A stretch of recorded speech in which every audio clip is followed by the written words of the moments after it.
Welcome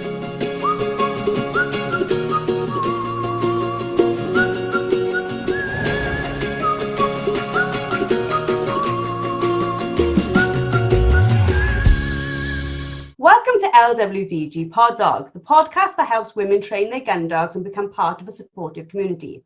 I'm Joanne Perrott, founder of the Ladies Working Dog Group, and I'm thrilled to be your host.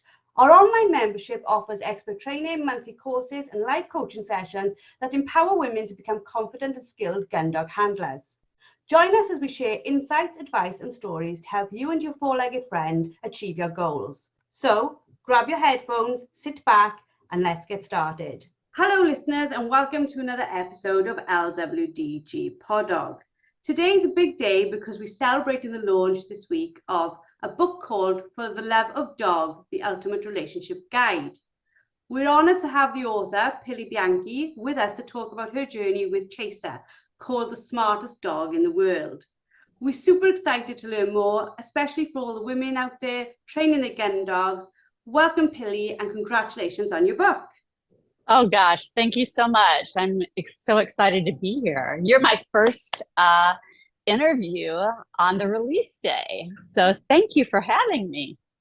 Oh, well, thank you for letting us be that first person to talk to you all about the book. I've read through the book before we had this interview, and I've sort of fallen in love with it. I've fallen in love with the illustrations. For any of the listeners who are listening in, just go along to Amazon, have a little look for the book, and you'll see some of the illustrations, some of the concepts, some of the feedback about it already, which has been absolutely fabulous. Let me talk to you, Pilley, a little bit about the book. You were obviously very deeply involved with your father's research with Chaser. You ghostwrote a book for him many years ago. And your book now, For the Love of Dog, sounds deeply intertwined with your personal journey.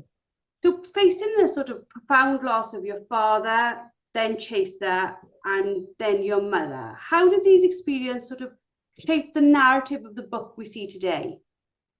Oh, wow.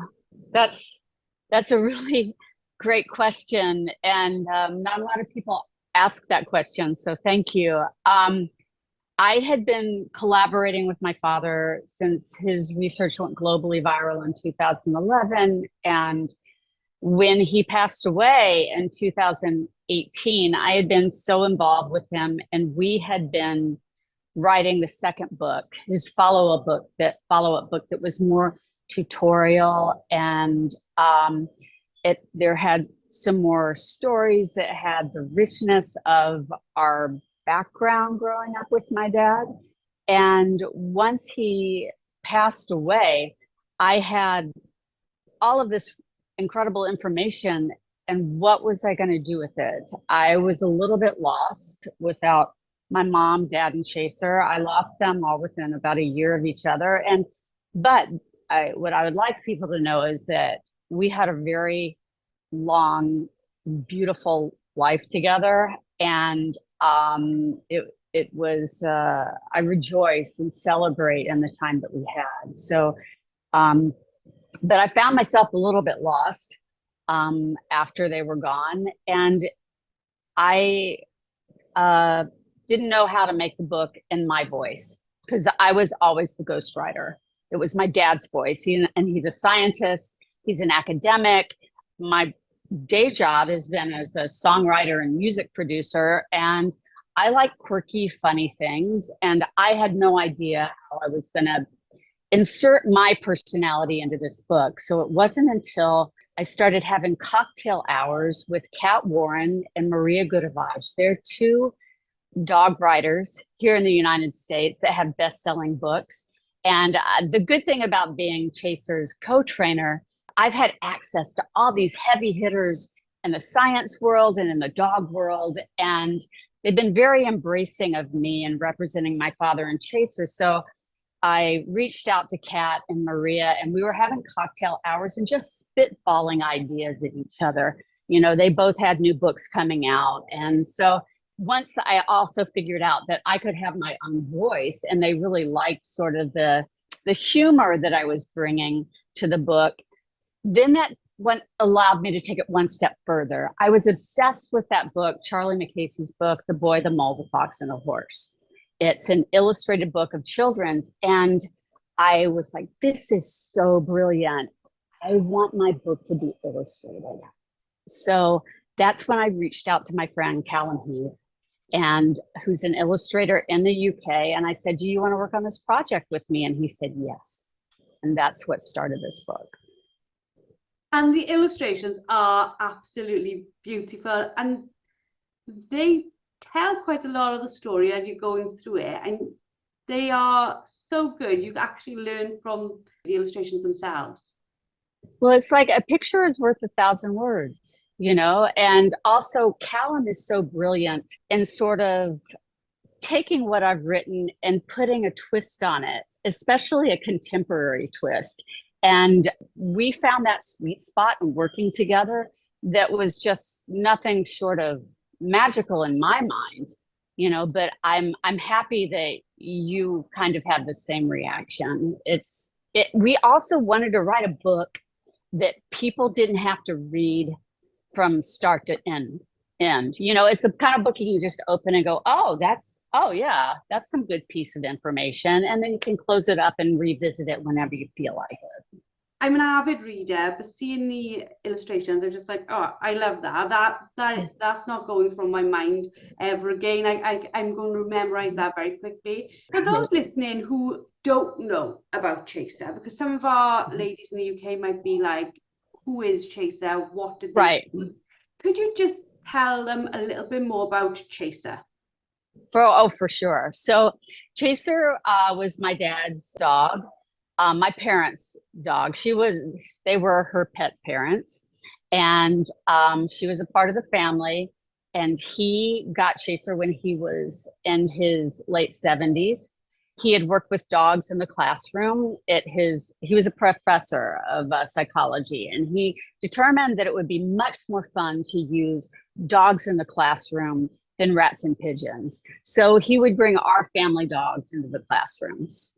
So in his retirement, he was puttering around. My mom got tired of him sitting around, not doing anything. So she's like, you're going to get a new dog, John Pilley, because his former dog, Yasha, after Yasha's death, and this is in the story too, his heart was kind of broken, which we all experience with the loss of our pets. So it took him 10 years before he got another dog, and that dog was Chaser. She was a purebred border collie from a farm in Pauline, South Carolina. And my father, not only was she a family member, but his goal was to teach her human language.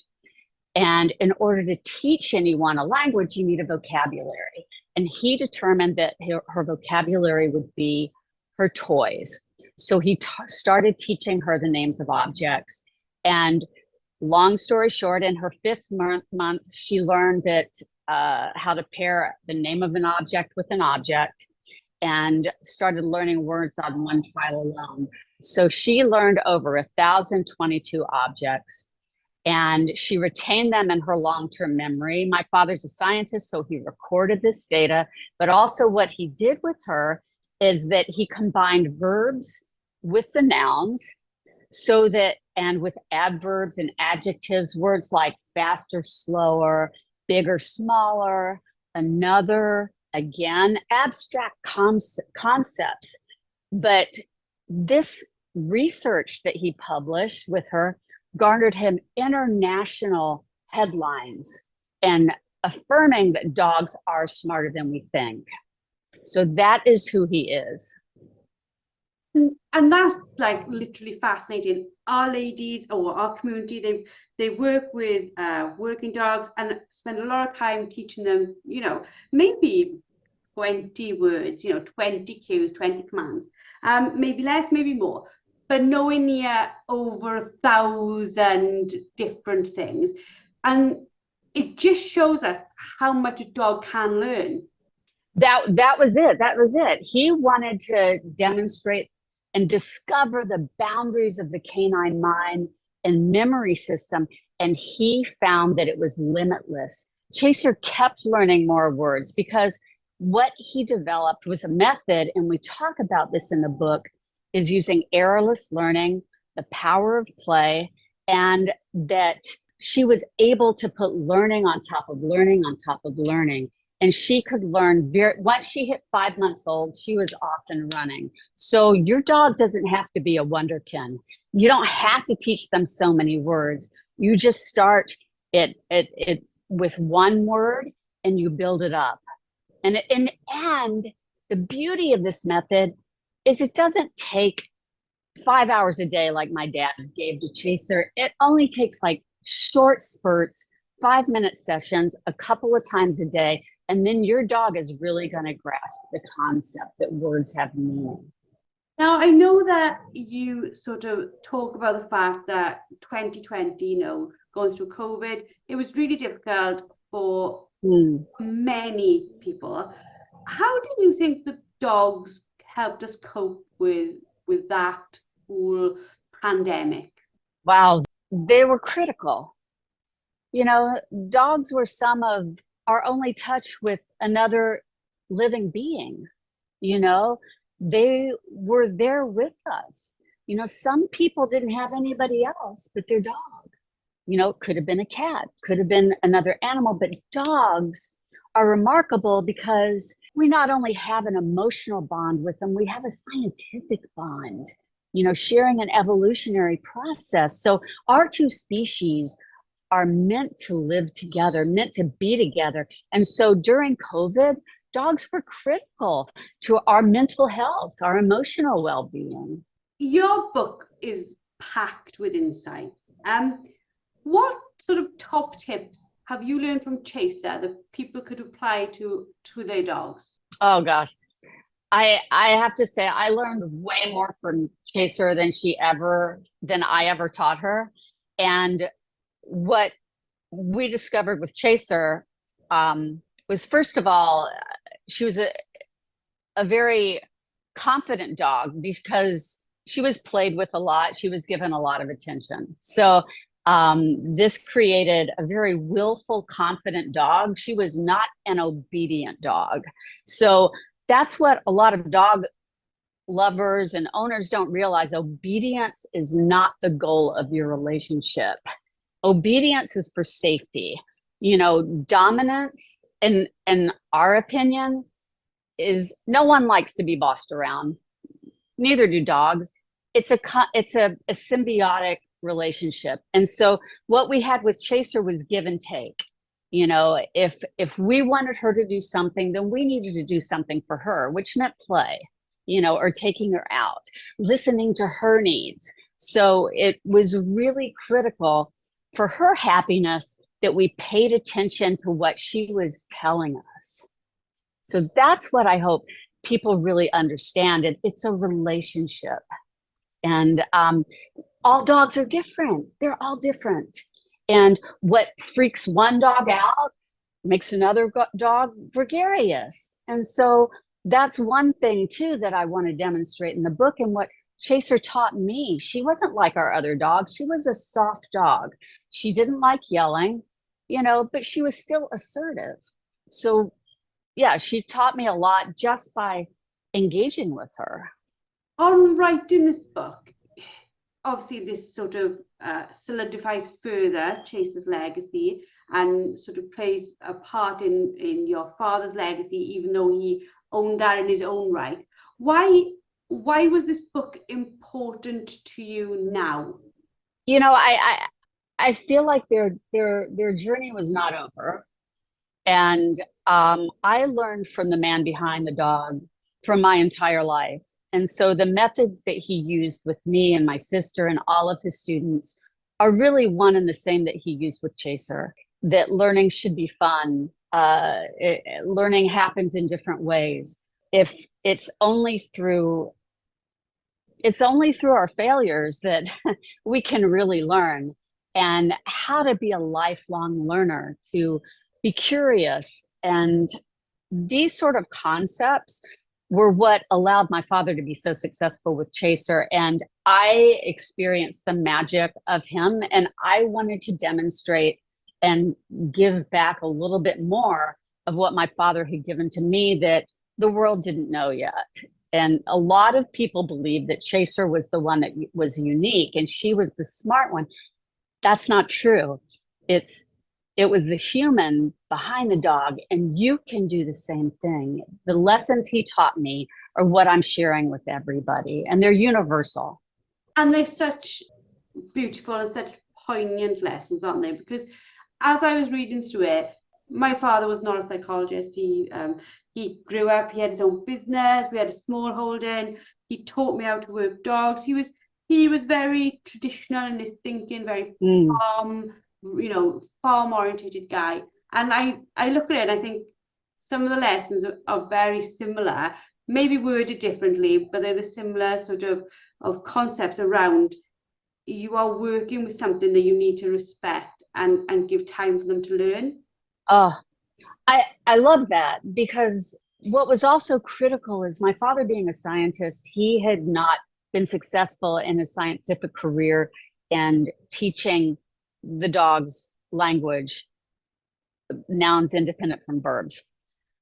So it was through his work and going to border collie trials and witnessing the bond between the farmers and the dogs that he understood that his methods were flawed, that he needed to go back, science needed to go back and pay attention to this rich relationship and the salt of the earth gems that our ancestors give us. If we don't pay attention to that, we're really missing out. And I think what you've described with your dad is exactly what I had been hoping to demonstrate in this book. And I do think you have. And I think it's nice to read a book where it talks more about seeing the overall, seeing the umbrella overarching, because we read so many books around how you should do this, how to do that. They're very skill driven and maybe not thinking about why we do it that way or what the purpose of doing it that way is. Do you think as we go forward, there's so many screens, so many distractions, so many ways to do it on the internet, in all this chaos, do you think that getting back to just sort of you and the dog and nature is the way forward? It is. I think, thank you for encapsulating that the way you just did, because here we are, we've shared this evolutionary process for 40,000 years. Dogs had it better really 2,000 years ago in ancient cultures than they do in modern culture, because it was a give and take. It was a relationship. And we forget that. We've forgotten that. And it's so critical that we understand that dogs are our direct link to nature. If you live in a city, you may think, I don't know anything about nature. Well, that's not true. If you've got an animal, you're connected to nature. And it's, if we can just take the time, pay attention to them and their gifts, we're going to be better off as humans. I absolutely agree on that one. When I was reading the book, this phrase came up, this sort of like, do it, girl, you can do it. It's all about encouragement. How important do you think it is to be positive when training dogs? It's critical, because dogs are very sensitive to failure. Who is not sensitive to failure? And if you overuse the word no and there's overcorrection, your dog is going to be frustrated. They're going to be confused. You're going to be frustrated. And so that energy, they pick up on that stuff. I mean, they're way more in tune to our emotions than we realize. So positive reinforcement is critical. And my father wanted to always avoid using the word no. If he thought she was going to make a mistake, he would call her back. So he didn't have to use the word no. What we want is the word no to simply be a cue to stop what you're doing, not a command or aversive. We have to really pour on the praise, because that builds confidence. And when you have a confident dog, you got a happy dog, and that translates to our own lives. Definitely. I think where we look at our sort of community, where people have got a positive outlook and a positive mindset, they are without doubt more able to cope with the demands of training a working dog. And these dogs mostly will go and work out on estates. They will go work in situations where they have to be under control without a doubt. But they definitely see that you can do it in a way where it doesn't need to be harsh training. It doesn't need to be fear-based training. It can be training where you get the dog to work with you, not be scared so works for you. That's the ticket, is working together. You just hit the nail on the head. It's a relationship. It's a give and take. And the more that your dog has confidence, especially confidence in you, they're going to respond to that, boy. Dogs they love that stuff. So we've talked a little bit about it, but training is also about the bond with your dog, isn't it? What do you think the listeners can get from your book about building strong bonds? You're going to be successful and have a better relationship if you're using positive reinforcement, if you're engaging with your dog. And what we found was using play. A lot of people say my dog doesn't like to play. Well, I have not met a dog yet that has not eventually liked to play. The running, the catching, the fetching, the chasing. I mean, you can play all kinds of games with your dog. And this is a critical bonding period that's so important between the owner and the dog. You're also giving them the opportunity to emit natural instincts that they don't always get to have. And the emission of these and expression of these instincts is so reinforcing to the dog. That's what's also going to continue your bond when you're working through play. So for those people listening and they're like, oh, this book sounds interesting, I want to go get this book, where do they find the book? Where can they purchase the book? And where do they find you? Well, I'm Pilley Bianchi .com. And also the book is on Amazon. In the US, it's at every major bookseller. We're actually like #1 in dog training and on the Amazon charts right now. And we just released today. But it's not just about training. You're going to learn you're going to learn some concepts that are going to be valuable kind of with all your relationships. I kind of learned how to deal with my teenage son by learning through Chaser and using some of those same concepts. So yes, you can find it on Amazon, is probably the biggest one. You're in the UK, that would be the best choice. Yeah, I can definitely relate with my teenage son. I think your dogs teach you to be calm and patient, and teenage sons tend to ask of us that calmness and that patience. So I totally understand that. Is there anything else in the book that maybe we haven't touched upon that you just like the ladies or the community to know is in there?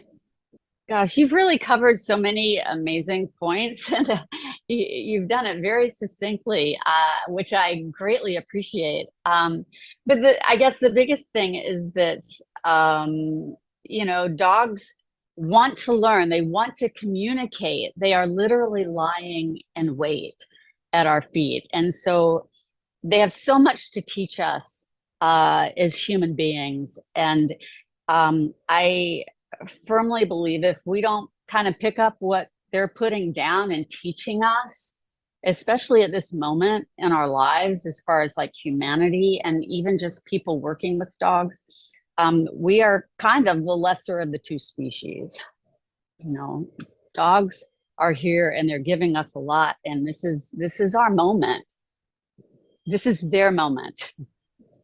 I think you're bang on the mark with that, because for a lot of people as well, dogs have become, I don't like to use the term child, because I don't think that's fair on the dog, but they have become such important parts of our family. And for many families where they've chosen or don't have children, the dog has sort of taken that place as being another member of the family, and that role is a critical role, isn't it? They provide love in a way that maybe that family wouldn't have it without them. That's right. That's absolutely true. And it's not unlike, 2000 years ago when dogs were part of the family. They were part of the culture. They had jobs to do.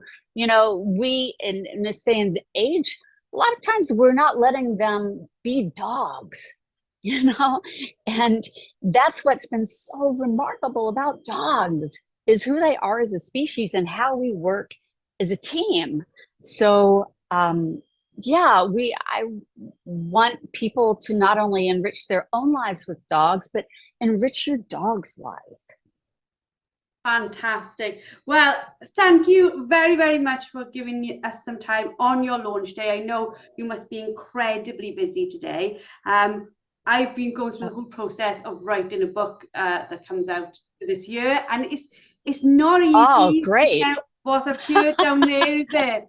For those of you who are listening and you're eager to dive deeper into Chase's story, please go along to amazon.co.uk, or if you're somewhere else in the world, check out Amazon first, and then you can go from there. If you're in the USA or Canada, one of our listeners in those areas, bookstores, as we've discussed. Thank you so much for your time, Pilley. We do massively appreciate it. It's been a fantastic conversation. Oh, thank you. Thank you. And I hope when I'm on the other side of the pond, I get to meet you guys and see you do your thing. I would love that. We would love that too. Hopefully one day we'll get to your side of the pond. We do have yes. Loads of our trainers are like, can we not go to the USA and do some training? Come on.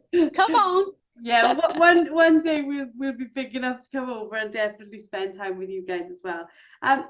To our listeners, we hope you've enjoyed. We hope you go out and check out Chase's story, check out the book, because there is quite a lot to be learned from this in thinking a different way, to start moving your training forward, to look at different ways you can do things and broaden your own perspective of what your dog can learn, because sometimes we think that the smallest amount is enough, when really our dogs could take on far more information than we give them credit for. Thank you. Well said. Thank you for being a guest, and we shall speak to you all next week. Thank you for listening to LWDG Pod Dog with Joanne Parrott, founder of the Ladies Working Dog Group. If you're interested in joining our supportive community and taking advantage of our group experts training and resources, please visit our website at www.thelwdg.com. Don't forget to subscribe to the podcast and leave us a review, and we look forward to helping you and your four-legged friend thrive. Until next time, keep training, keep learning, and keep working with your beloved gun dog.